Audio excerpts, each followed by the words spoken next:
Bismillahirrahmanirrahim. Assalamu alaikum and welcome dear students in the class of Computer Science first year. Today we will discuss lecture number 14.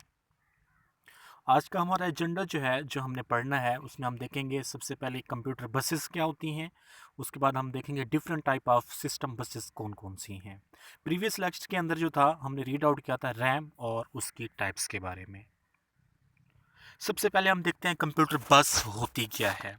कहते हैं bus is a common path to transfer data and commands between CPU memory and input output devices. Buses जो होती हैं वो एक ऐसा path होता है, एक ऐसा रास्ता होता है जिसकी बुनियाद पे हम क्या करते हैं, कोई भी डाटा जो है वो सीपीयू से मेमोरी में, मेमोरी से इनपुट में या आउटपुट में जो है वो क्या कर सकते हैं, हम सेंड कर सकते हैं। या इनपुट से कोई भी डाटा हम देते हैं, जैसे इनपुट देते हैं, इनपुट के बाद उस डाटे को जैसे हम मेमोरी में लेके जाते हैं, मेमोरी के बाद जो है उसको हम जैसे सेकेंडरी स्टोरेज में स्टोर करते हैं, तो उसके लिए हमें क्या होती है, कंप्यूटर बसेस की ज़रूरत पड़ती है। उसके बाद है it is also use to send receive data from secondary storage. उसके बाद जो है कंप्यूटर बसेस का जो इस्तेमाल जो है हम सेकेंडरी स्टोरेज से डाटे को सेंड करने के लिए भी या उससे रिसीव करने के लिए भी हम इस्तेमाल करते हैं। अब यहाँ पे हमारे पास बात आती है सेकेंडरी स्टोरेज क्या होती है। सेकेंडरी स्टोरेज हमारी हार्ड डिस्क होती है। और एक यहाँ पे और बात भी है कि प्राइमरी स्टोरेज भी एक होता है। प्राइमरी स्टोरेज हमारी रैम होती है जिसको हम मेन मेमोरी भी कहते हैं, जो हमारी आरजी मेमोरी होती है। उसके बाद अ हायर बस width means that the bus can carry more data. मतलब कि अगर कोई भी बस है वो हायर है, उसकी तादाद ज़्यादा है, तो उससे क्या होगा, हमारा डाटा भी ज़्यादा से ज़्यादा जो होगा वो ट्रांसफ़र होगा।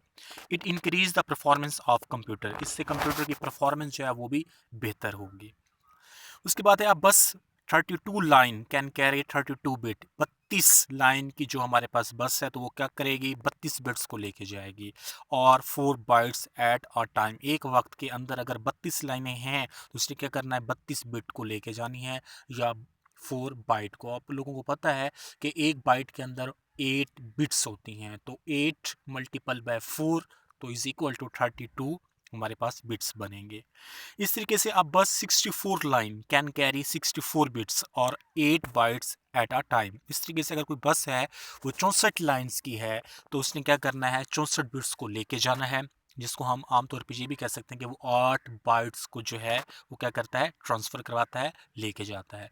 इस तरीके से अगर हमारे पास 128 मतलब कि लाइंस की बस है तो उसने क्या करना है, 128 बिट्स को जो है वो डाटे को लेके जाएगी।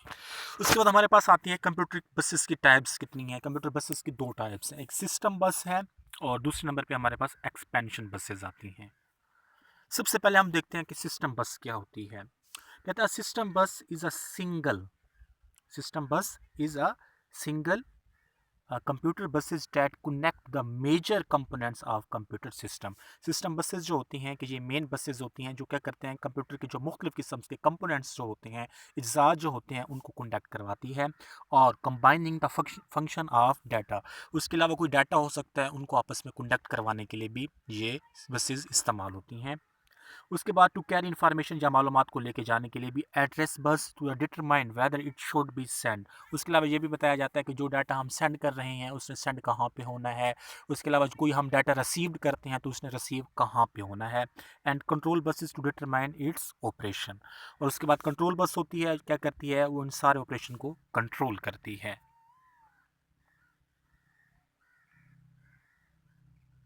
नेक्स्ट हमारे पास आता है एक्सपेंशन बसेस क्या होती हैं। एक्सपेंशन बसेस, क्योंकि हम देख चुके हैं इसके दो टाइप्स है, सिस्टम बस और expansion buses. Expansion buses is use to connect CPU with variables devices such as mouse, keyboard, printer and scanner etc. मतलब ये वो बसेस होती हैं जो हमारे जैसे माउस हो जाता है उसको कंप्यूटर के साथ कनेक्ट करवाने के लिए, कीबोर्ड हो जाता है, प्रिंटर हो जाता है, स्पीकर हो जाता है, स्कैनर हो जाता है। तो इन मतलब के डिवाइसेस वगैरह को कंप्यूटर के साथ मैच करने के लिए, मिलाने के लिए जो है हमें एक्सपेंशन बसेस की ज़रूरत पड़ती है। उसके बाद है these buses use to conduct CPU with expansion slots on motherboard. आप लोगों ने देखा होगा मुख्तलिफ किस्म के स्लॉट्स होते हैं, जैसे हम हमारे पास मेमोरी कार्ड होता है, या इसके अलावा जैसे हमारे पास यूएसबी होती है, जैसे हम अपने सिस्टम्स के स्लॉट्स में लगाते हैं, तो उसी स्लॉट्स में डाटे को कौन लेके जा रहा होता है, वो एक्सपेंशन बसेस ही होती हैं। उसके बाद it's provide faster transfer rate, इससे जो डाटे की स्पीड जो होती है वो बहुत क्या हो जाती है, फास्ट, मतलब तेज़ हो जाती है डाटा की स्पीड जो है।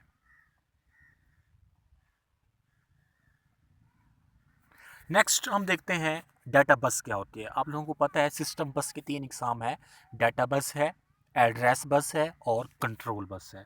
सबसे पहले देखते हैं डाटा बस क्या होती है। बेटा ये आप लोग देखें तो बहुत आसान सा टॉपिक है, कोई मुश्किल नहीं है। डाटा बस का काम क्या होता है, ये डाटे को लेके जाने के लिए इस्तेमाल होता है। आम लफ्ज़ में मैं आप लोगों को समझा देता हूँ, बाद में फिर हम इसको पढ़ भी लेते हैं।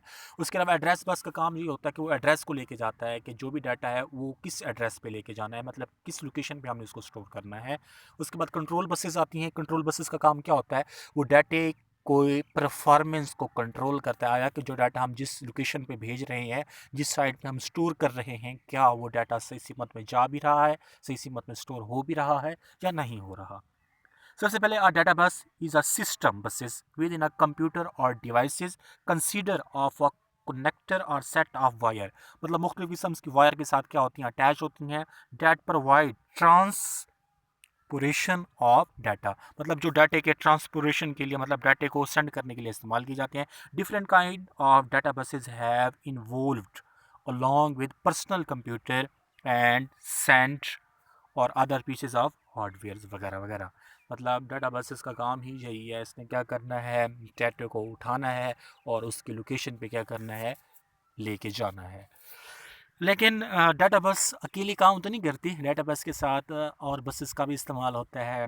मतलब डाटा बस तो डाटे को लेके जाएगी ना, लेकिन अब डाटा बस को ये तो नहीं पता उसने डाटा कहाँ पे लेके जाना है, किस लोकेशन पे लेके जाना है। तो लोकेशन के लिए हम क्या करते हैं फिर, एड्रेस बस को यूज़ करते हैं। एड्रेस बस का काम क्या होता है, ये ओनली एड्रेस ही बताती है कि इस एड्रेस पे आपने लेके जाना है।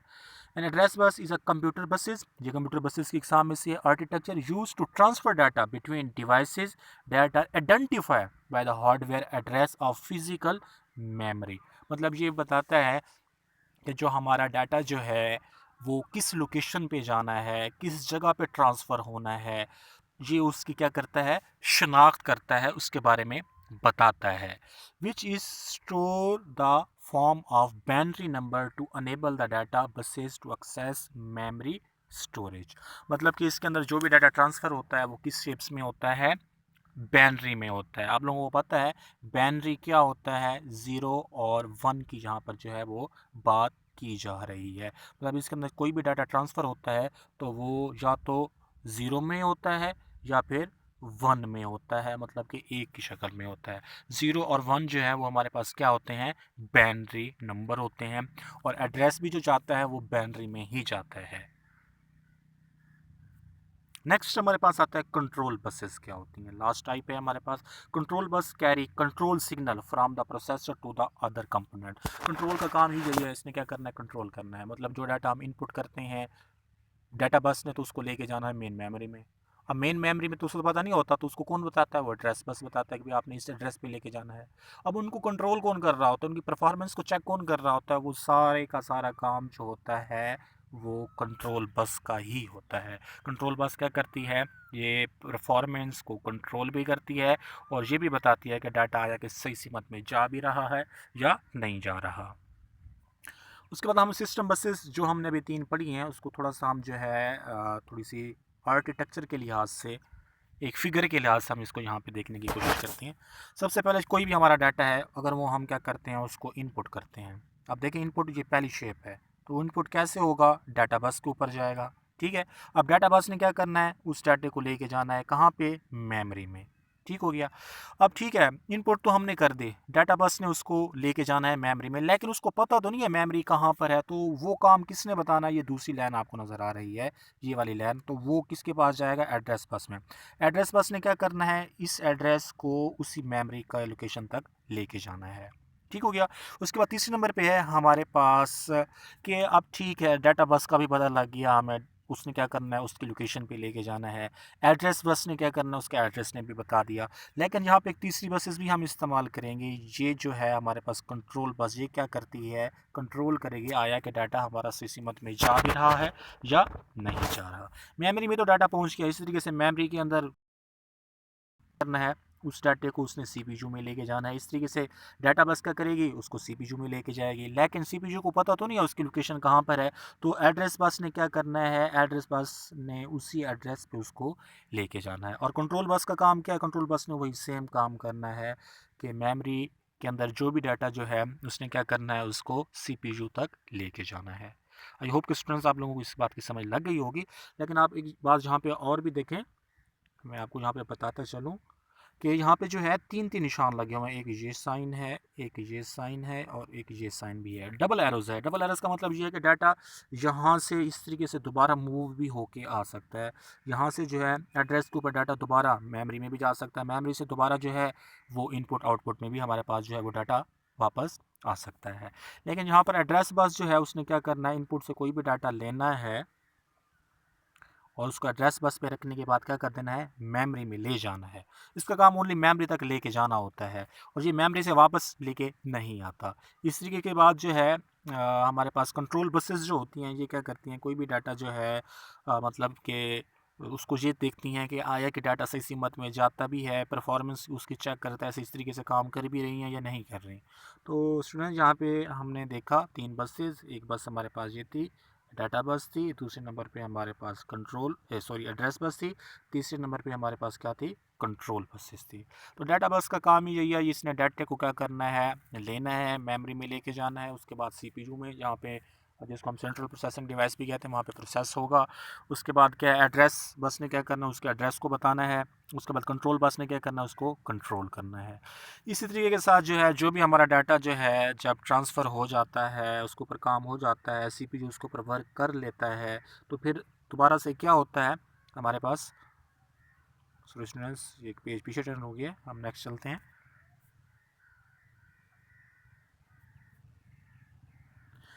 CPU से कोई भी डाटा जो है यहाँ से दोबारा जो है हमारे पास क्या होगा, लास्ट लोकेशन पे भी पहुंच सकता है। मतलब इस लाइन की अगर हम लोग बात करें तो ये देखें, डाटा का दोनों तरफ से एरोज़ हैं, मतलब इस तरफ से भी एरोज़ है और नीचे की तरफ से भी एरोज़ है। इस एरोज़ का मतलब ये है कि डाटा जो है वो बोथ सिमत में, मतलब कि इस तरफ से जा भी सकता है और वापस आ भी सकता है।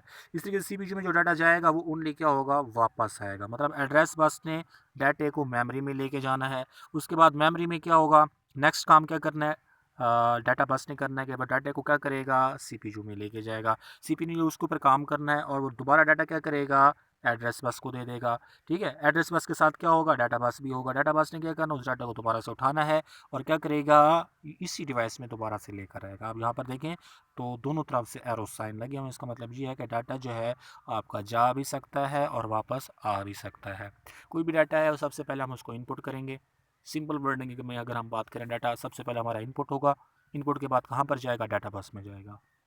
डाटा बस में तो पहुँच गया, डाटा बस ने उसको कहाँ पे लेके जाना है, मेमोरी में, लेकिन उसको पता नहीं है मेमोरी कहाँ पर है, तो उसकी लोकेशन उसने किसको बतानी है, किसने उसकी लोकेशन बतानी है, वो एड्रेस बस ने बता देनी है। उसके बाद जो है कंट्रोल बस का काम क्या करता है, कंट्रोल बस ये काम करती है कि आया कि डाटा हमारा सही सीमत में जा भी रहा है, परफॉर्मेंस सही है भी सही, प्रोसेसर सही काम कर भी रहा है, वर्किंग सही हो भी रही है या नहीं हो रही, तो ये सारा काम वो करता है। इस तरीके से मेमोरी के बाद कोई भी डाटा जो है हमारा जाता है CPU के अंदर। CPU ने क्या करना है, उसको प्रोसेस करना है, प्रोसेस करने के बाद उसने दोबारा डाटा क्या करना है, डाटा बस में देना है और डाटा बस ने क्या करना है, इस डाटा को उठाना है और दोबारा से इस स्पेस में लेके आना। मतलब यहाँ पे पहले हमने इनपुट ली थी, फिर आके उसने क्या कर देना है, आउटपुट रिप्रेजेंट करवा देनी है। तो स्टूडेंट्स, आई होप कि आप लोगों को इसके बारे में समझ लग गई होगी। सिस्टम बसेस की तीन ही इकसाम है, डाटा बस, एड्रेस बस और कंट्रोल बस। मतलब सिस्टम जो है वो बैकग्राउंड पे इस तरह का काम जो है वो करता है। डाटा के लिए एक अलग से बसेस होती है जो जस्ट डाटा को लेके जाती है।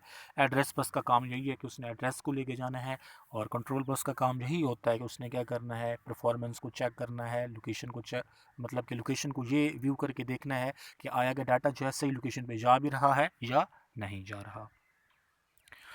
तो स्टूडेंट्स, यहाँ पे जो है हमारा लेक्चर नंबर 14 जो है वो एंड अप हो जाता है। स्टूडेंट्स, आई होप कि आप लोग जो है इस लेक्चर्स को समझ रहे होंगे और पढ़ भी रहे होंगे। नेक्स्ट लेक्चर के लिए अल्लाह हाफिज़।